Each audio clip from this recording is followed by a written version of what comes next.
Let's go. All right. Welcome again to Military Guna TV. Thank you very much for joining. And we can't play music. Oh, we can play side drum. I can play side drum, but we can't play I think it's the saxophone. I can't play it. Anyways, the big question is, will Paul Hall come under pressure? Why? Why would Paul Hall come under pressure? That is the big question. That is the question. We're going to dive down into that. We're going to have a small discussion because, I don't like long videos. We're going to have a small discussion about it. And I'm going to highlight some things. Maybe one thing specific. And one thing specific, the reason why I believe that Paul Hall is likely to come under pressure. And can say, anyways, smash the like button, people, and most definitely hit that subscribe button if you're here for the first time. And as I said, the question is, will Paul Hall come under pressure from the JFF? That is the major question. And let's get straight into that. Now, let's track back for a minute. We were told that the information that came out was that Paul Hall actually tendered his resignation before they played the game against Suriname, at Suriname. Now, what happened was that the information also came out that Dalton Wint was forcing Paul Hall to basically fulfill the fixtures. The Uruguay fixtures. And Paul Hall said the team cannot do that because of the traveling in and out of all the other necessities. Jet lag. And you can see that. You can see what happened in Tuesday night. The players started quite slowly. And the jet lag, the tiredness, the fatigue. And guess what? They said, Paul Hall said, hey, we cannot fulfill that fixtures. The whole time we said, hey, you need to fulfill the fixtures. You need to fulfill it, or else I will pick a team myself and go and fulfill that fixtures.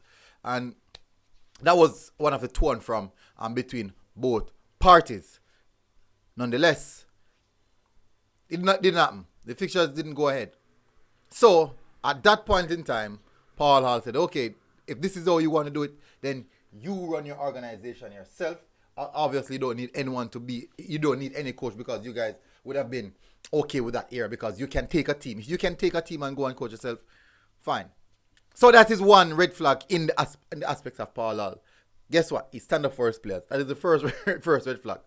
Second red flag, he would undermine his superior, because these are the persons who employ him. So that's actually the second red flag. Now,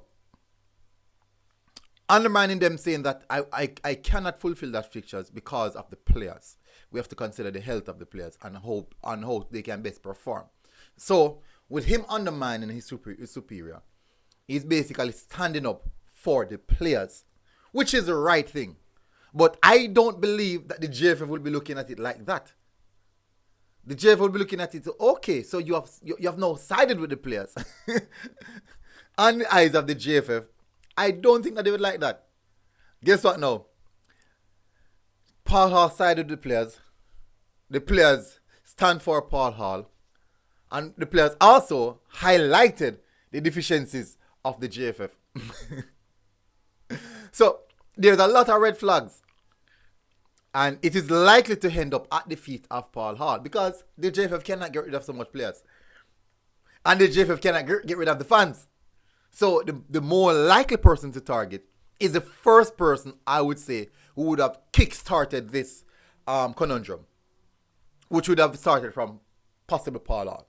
It would have been a long time brewing thing, going for a long time, but they would have seen this predicament that, hey, this man, when he speaks, people listen. So we can't work with him.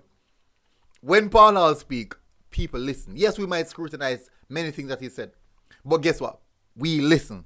We want to hear what he has to say. We are intrigued in what he has to say, because we want to know what he's thinking, what his plans are. And the reason why we want to know that is because we are on board as fans. We are on board with what he's saying.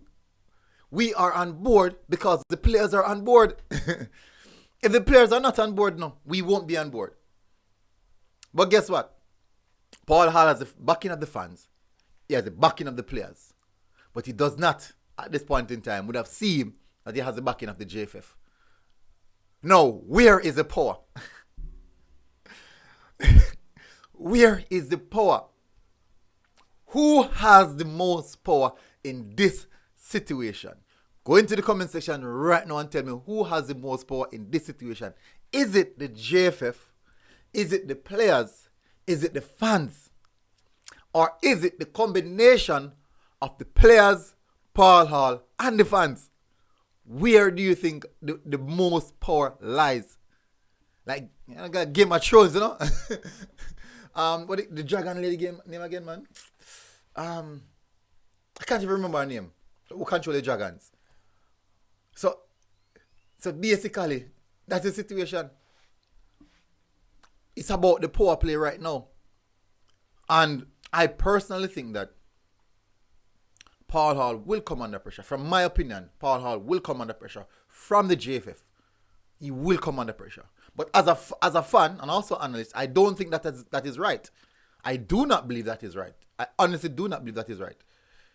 No, we understand certain situation, how the organization sets up and those things, but that is the reason why the players and the fans are calling for a change, and that is the reason why the players and the fans are saying enough is enough. The JFF want to do everything their way. Fine, it is their organization. It has been said that it was a private entity. That is how you guys want to run a private entity. No, that private entity is in the interest of the public. It's in the interest of the entire nation. It's in the interest of FIFA, footballing countries, other countries who are part, even in the Caribbean. Many various people from the Caribbean countries are reaching out to us, saying what is happening, this and that situation. Just the same as though we are reaching out to people in Canada about their situation, trying to understand, correlate how it mixes or how similar the situations are. But it boils down to power play. Who has the most power? Is it Paul Hall because he has the backing of the fans and the players? Or is it the JFF because they have the contracts, they have the money, they have all of these things in their hand? But the situation is, if they try to make things worse for Paul Hall, they will make it worse for the team. And then that is where the fans will step in. And they have to be careful because they do not want what happened to Trinidad or even Nigeria back in 1901.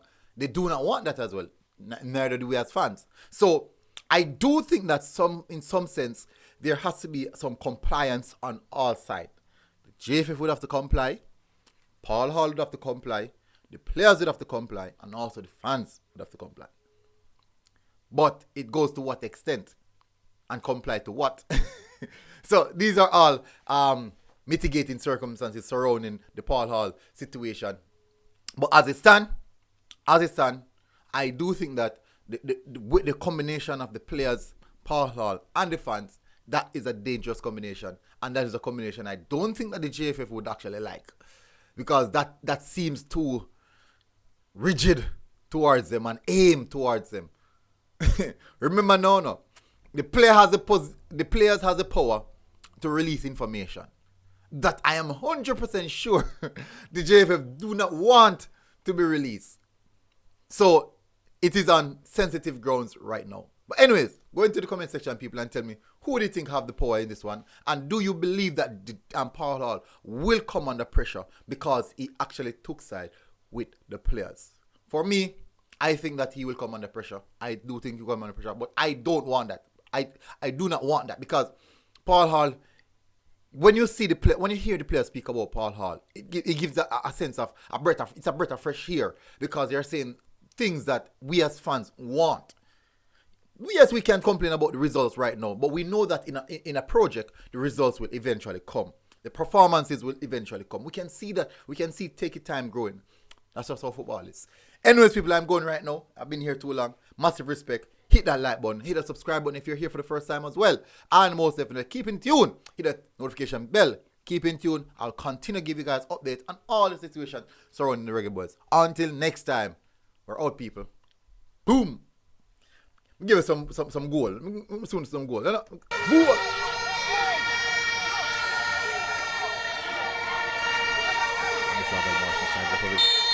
Red Marshall Morrison looks up and hits it.